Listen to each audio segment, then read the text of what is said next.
رب العالمين والصلاة والسلام على سيد المرسلين فلله الحمد رب السماوات ورب الأرض رب العالمين وله الكبرياء في السماوات والأرض وهو العزيز الحكيم. اللهم صل وسلم وبارك وترحم وتحنن على سيدنا ومولانا محمد وعلى آله وصحبه وبارك وسلم. اللهم إني ضعيف فقوّني وإني ذليل فأعزني وإني فقير فارزقني. بزرگان محترم، برادران عزیز اور ہمارے نوجوان بچوں، سب سے پہلے تو میں آپ سب حضرات کو مبارکباد پیش کرتا ہوں کہ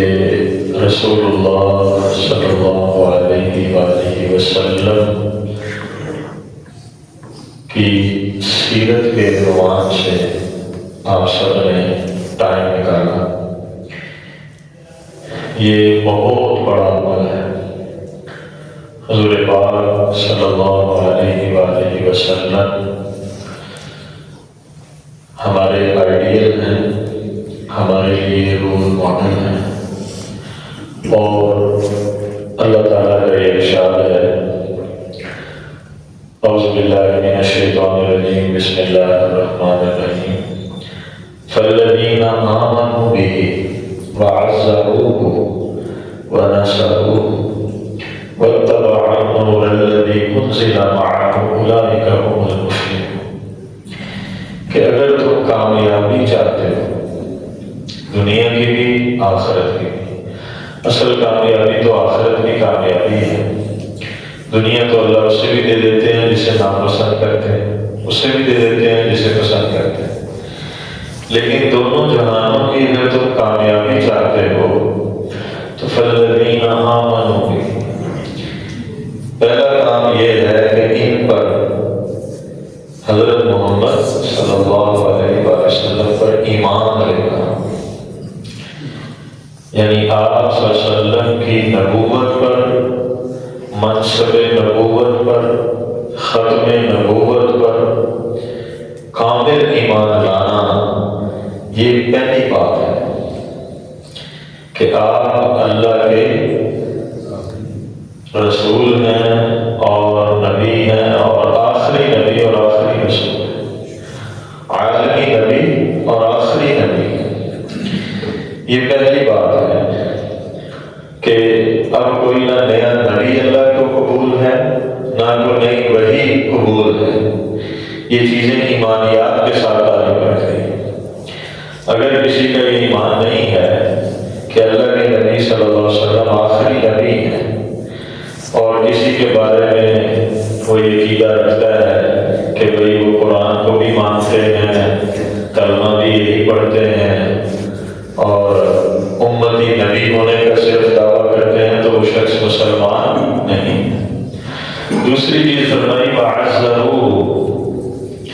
کہ ان کی تعظیم کرنا یہ دوسرا کام ہے، دوسرا حق ہے حضور پاک صلی اللہ علیہ وسلم کا ہمارے اوپر. پہلا حق کیا ہے کہ ان پر ایمان لانا، یہ آپ صلی اللہ علیہ وسلم کے حقوق میں سے پہلا حق ہے. دوسرا حق ان کی تعظیم کرنا،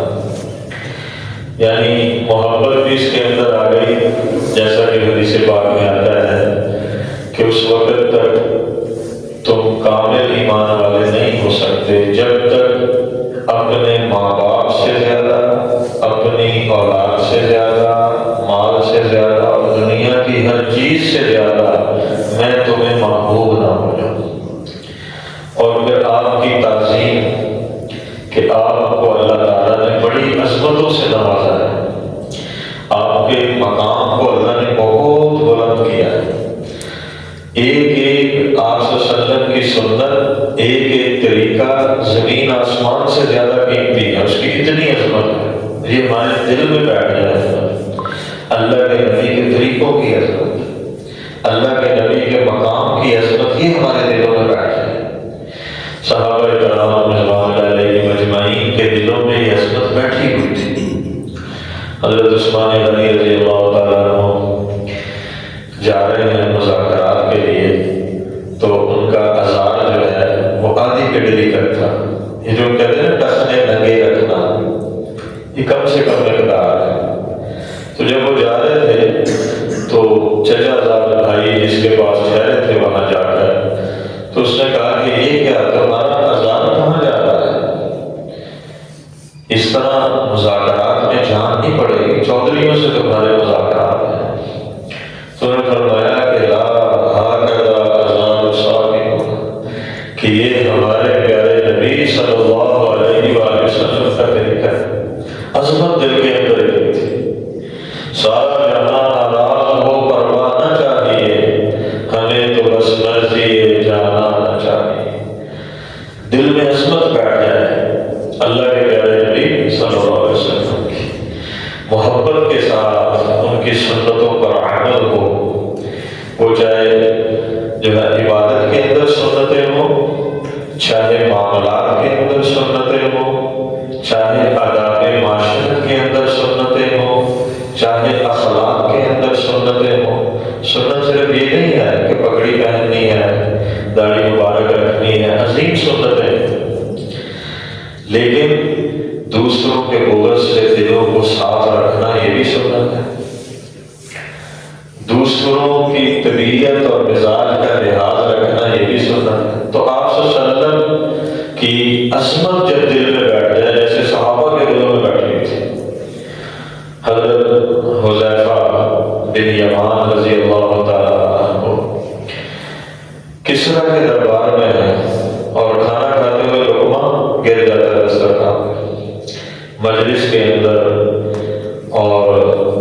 ایسی مجلس کے وقت کی دنیاوی اعتبار سے بڑی طاقت ہے اور وہاں بڑے بڑے معذب لوگ بیٹھے ہیں۔ اب وہ لقمہ جو ہے وہ اٹھانے لگتے ہیں تو انہیں یاد آ جاتا ہے کہ حضور پاک صلی اللہ علیہ وسلم نے فرمایا ہے، مفہوم یہ ہے کہ اگر لقمہ گر جائے صاف ہونے کے قابل ہو تو اٹھا کے کھاؤ، پتہ نہیں اللہ نے برکت اسی میں رکھی ہے۔ وہ لقمہ اٹھا کے کھانے لگے ہیں تو ساتھ والا جو ہے وہ نہیں مانتا تھا، مشورہ کہ چھوڑ دو دوسرے لوگ۔ ان کی نیت بھی درست ہوگی، اور اپنی طرف سے کہہ رہا ہوں کہ اللہ کے نبی کے کسی عمل کو کوئی حقیر نہ سمجھ لے، لیکن انہوں نے کہا لا، انہوں نے آگے سے کیا کہا؟ انہوں نے کہا اَأَتُرُ سنت رسول اللہ صلی اللہ علیہ وسلم لِهَٰؤُلَاءِ الْأُمَرَاءِ، کیا میں ان احمقوں کی وجہ سے حضور پاک صلی اللہ علیہ وآلہ وسلم کی سنت کو چھوڑوں؟ عظمت دل کے اندر اللہ کے نبی کی سنت کی کیسی ہے، یہ عظمت ہمارے دلوں میں آ جائے، ایمان بھی اللہ کے نبی پر ہو اور ان کے طریقوں کی عظمت اور ان کی اپنی عظمت جو ہے کہ کامیابی اللہ کے نبی کے طریقوں کے اندر ہی اللہ نے رکھی ہے، یہ دل کے اندر بیٹھ جائے۔ اور اگر یہ عظمت آج تاجر کے دلوں میں بیٹھ جائے تو اس کی تجارت میں رسول اللہ صلی اللہ علیہ وسلم کی زندگی نظر آئے۔ یہ قاضی اور جج کے دل میں بیٹھ جائے تو کبھی بھی وہ غلط فیصلہ نہ کرے۔ یہ عظمت جو ہے وہ آج اگر کسی حکمران کے دل میں بیٹھ جائے تو وہ کبھی بھی رعایا پر ظلم نہ کرے، کسی کا حق نہ مانے، قسم نہ کرے۔ تو پہلا حق کیا تھا؟ ایمان لانا۔ دوسرا حق رسول اللہ صلی اللہ علیہ وسلم کا کیا ہے امت پر؟ کہ آپ کی تعظیم دلوں میں ہو، آپ کے طریقوں کی تعظیم دلوں میں ہو۔ اور وَنَصَرُ نصرت آیت کی ترتیب کے اعتبار سے کہ آپ صلی اللہ علیہ وسلم کے دین کی، آپ صلی اللہ علیہ وسلم کے مشن کی، مقصد کی نصرت جو ہے، اب رسول اللہ صلی اللہ علیہ وسلم تو تشریف فرما دنیا میں نہیں ہے، لیکن آپ کا مشن جو ہے وہ تو قیامت تک زندہ ہے کہ ساری دنیا کے انسانوں تک رسول اللہ صلی اللہ علیہ وسلم کی خوبصورت تعلیمات کو پہنچانا۔ انفرادی طور پر بھی کامیابی ہر فرد کی، ہر انسان کی رسول اللہ صلی اللہ علیہ وسلم کے طریقوں میں ہے، اجتماعی طور پر بھی معاشرے کی، قوموں کی کامیابی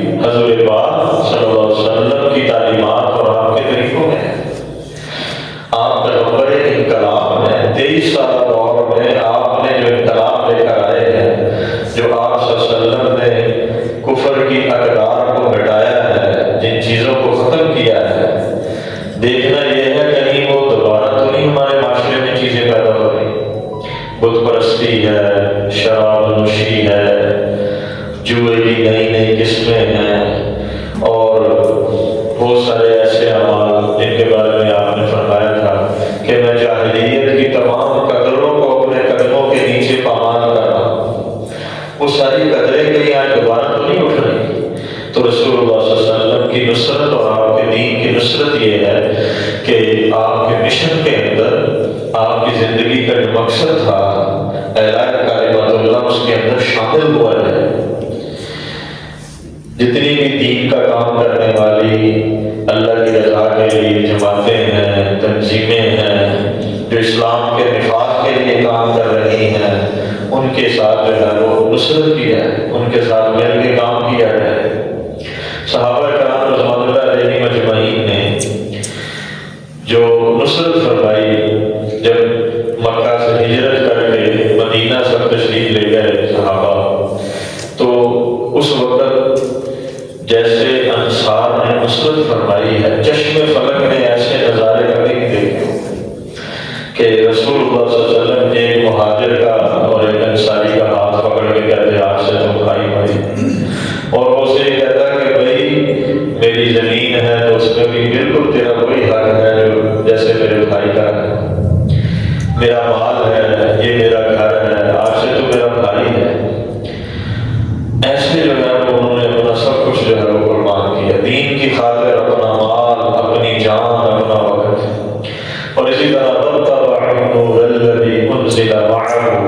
اور وہ نور جو حضور پاک صلی اللہ علیہ وسلم پر اترا ہے اس کی پیروی بھی کرنا،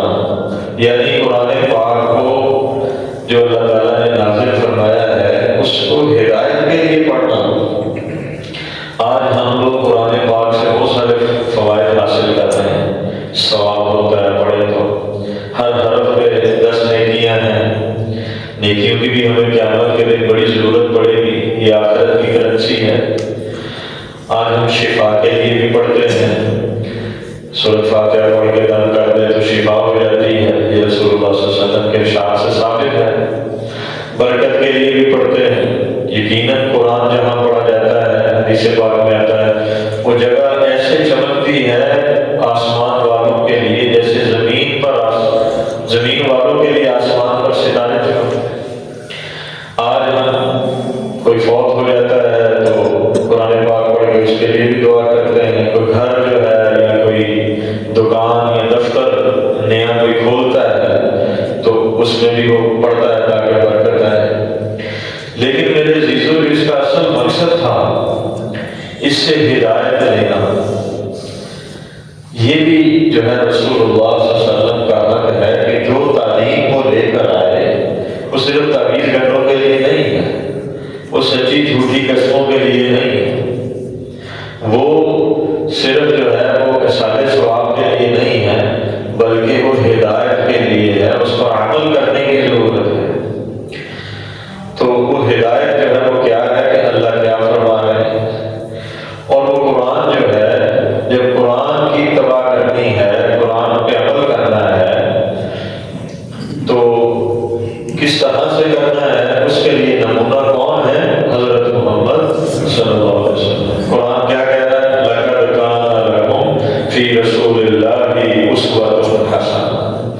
اللہ تعالیٰ فرماتے ہیں کہ تمہارے لیے بہترین نمونہ تمہاری زندگی میں حضور پاک صلی اللہ علیہ وسلم کی زندگی ہے۔ کس کے لیے؟ یہ اگلی بات اکثر آپ لوگ نہیں سنتے ہوں گے، لمن کان یرجو اللہ والیوم الآخر، کہ جو اللہ تعالیٰ کو راضی کرنا چاہتا ہے اور اپنی آخرت کو سنوارنا چاہتا ہے، وہ رسول اللہ صلی اللہ علیہ وسلم کی زندگی اس کے لیے بہترین جو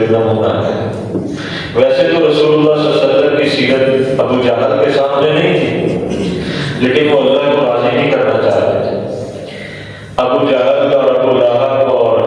ابو سفیان تو ایمان لے آئے الحمدللہ،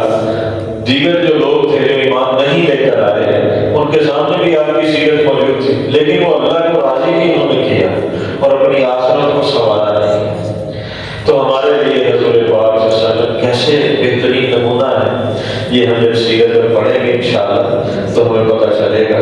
کہ ایک ایک عمل کے اندر ہمارے لیے کتنی رہنمائی ہے۔ ہم جو انشاءاللہ اس کو پڑھیں گے تو ایسے نہیں جیسے صرف معلومات ہے یا کوئی تاریخی جو ہے وہ سوانحی خاکہ ہے، ایسے نہیں، یہ بھی ساتھ ساتھ بیان کریں گے انشاءاللہ کہ تاریخی اعتبار سے جو ہے وہ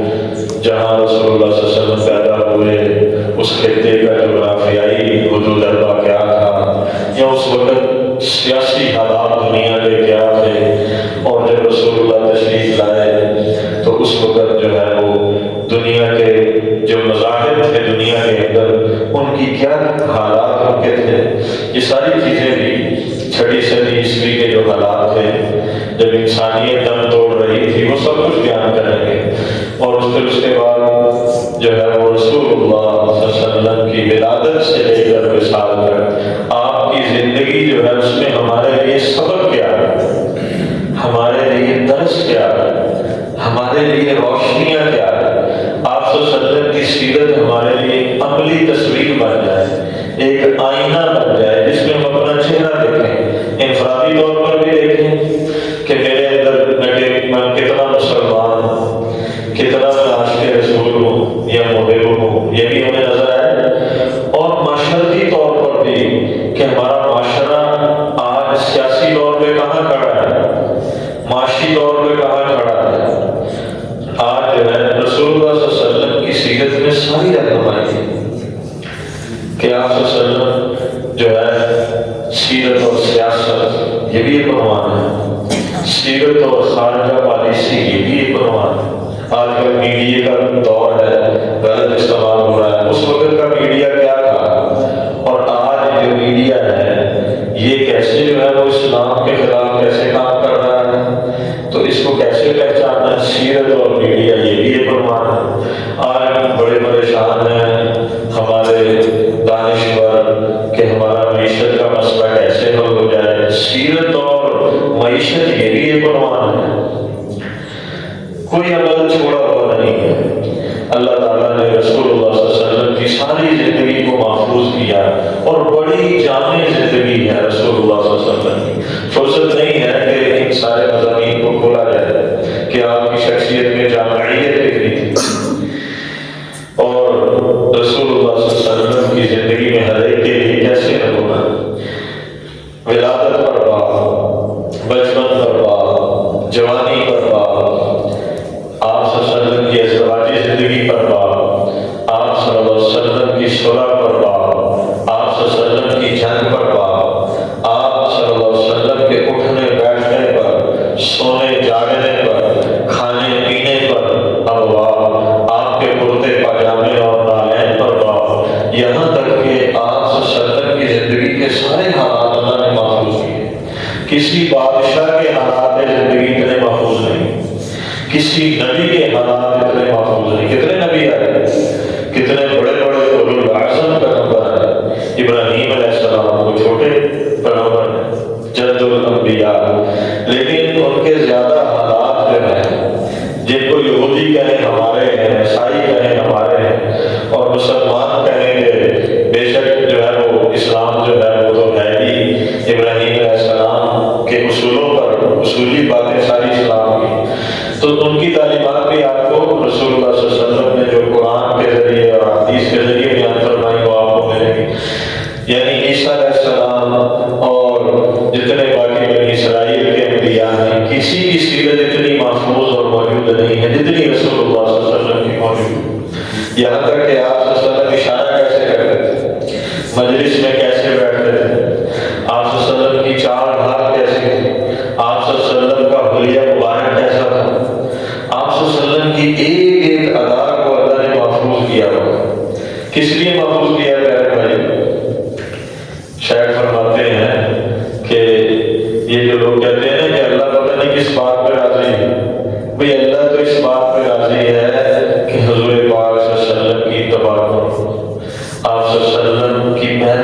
اس بات پہ اللہ راضی، اسی لیے اللہ نے آپ کی ساری سیرت کو جو ہے محفوظ کیا ہے۔ تو سب کا ارادہ ہے انشاءاللہ ان 30 جو نشستیں ہیں ان میں سے یہ تو گزر گئی، اس میں سب انشاءاللہ حاضر ہوں گے انشاءاللہ۔ بھئی یہ رسول اللہ کی نسبت سے آپ نے آنا ہے، اس میں نہ کوئی مجھے کوئی مالی فائدہ ہے نہ کوئی دوسرا کوئی فائدہ ہے، اللہ راضی ہو جائے یہ مقصد ہے۔ اور ہمارے یہ جو نوجوان بچے بیٹھے ہیں ماشاءاللہ، ان کو پتہ چلے کہ رسول اللہ صلی اللہ علیہ وسلم کی جو شخصیت کیا تھی، اور انہیں پتہ چلے کہ ہماری پہچان کیا ہے، ہم امتی ہیں، ہم تاجر بعد میں ہیں، ہم ڈاکٹر بعد میں ہیں، انجینئر بعد میں ہیں، جتنی بھی نسبتیں ہیں وہ بعد میں ہیں، پہلے نسبت کون سی ہے؟ ہم رسول اللہ صلی اللہ علیہ وسلم کے امتی ہیں، ہم اسلام کے نمائندہ ہیں، ہمیں رسول اللہ صلی اللہ علیہ وسلم سے محبت عظمت ہمارے دل میں پیدا ہو جائے اور ہم جو ہے دین پہ چلنے والے بن جائیں۔ تو سب کا ارادہ ہے انشاءاللہ، مستقل حاضری کا ارادہ ہے انشاءاللہ، جس کی 100% حاضری ہو جائے گی نا اس کو سند بھی ملے گی۔ آپ کے پاس بڑی بڑی اسناد ہوگی، لیکن یہ جو سند ہے یہ بڑی باعث برکت ہوگی۔ یہ میں نے دیکھا، بڑے بڑے لوگ دیکھے، ان کی لائبریریاں دیکھی، ان میں بعض اوقات بڑی کتابیں ہوتی ہیں، لیکن میں جب دیکھتا ہوں کہ ان کی لائبریری میں قرآن نہیں ہے تو میں ان کو متوجہ کرتا ہوں کہ آپ نے اتنی کتابیں رکھی ہیں یہاں قرآن ہی نہیں ہے۔ تو ساتھی بڑے فکر مند ہوتے ہیں، اور کئی دفعہ میں دیکھتا ہوں قرآن پاک تو ہوتا ہے، لیکن میں ان سے پوچھتا ہوں کہ یہاں پہ سیرت کی کوئی کتاب نہیں، کیا آپ نے کبھی رسول اللہ صلی اللہ علیہ وسلم کی سیرت کو پڑھا تو وہ سوچنے لگے۔ کئی دفعہ میں نے اپنی زندگی میں دیکھا، بعض ساتھی تعارف کروا رہے ہوتے ہیں، میں نے PhD جاپان سے کی، میں نے فلانی سند فلاں ملک سے حاصل کی، فلانی یونیورسٹی سے حاصل کی، لیکن ان کی اسناد میں پوچھتا ہوں کہ دینی سند بھی ہے، کسی قرآن پاک کی تفسیر کی کوئی سند ہو، کوئی رسول اللہ صلی اللہ علیہ وسلم کی سیرت کی سند ہو، تو یہ بڑی خوش قسمتی ہوگی کہ اللہ تعالیٰ مجھے اور آپ کو اس کی توفیق عطا فرما دے۔ اور ہم سب سیکھنے کی نیت سے ہی بیٹھے ہیں، میری بھی یہی نیت ہے کہ اللہ تعالیٰ مجھے بھی جو ہے اس سیرت پر عمل کرنے والا بنا دے، اور آپ کی بھی انشاءاللہ یہی نیت ہے انشاءاللہ۔ تو یہ 2 گھنٹوں کے اندر انشاءاللہ اس کو ہم کور کریں گے۔ اور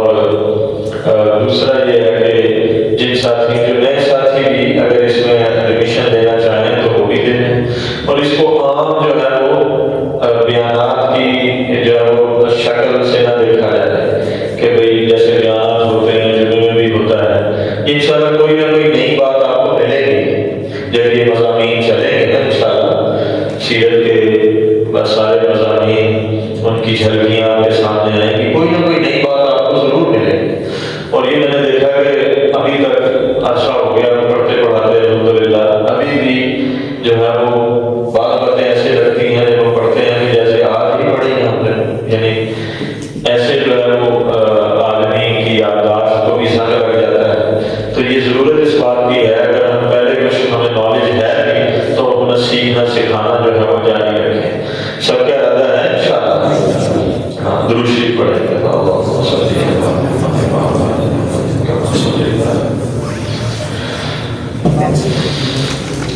اللهم صل على سيدنا ومولانا محمد وعلى آله وصحبه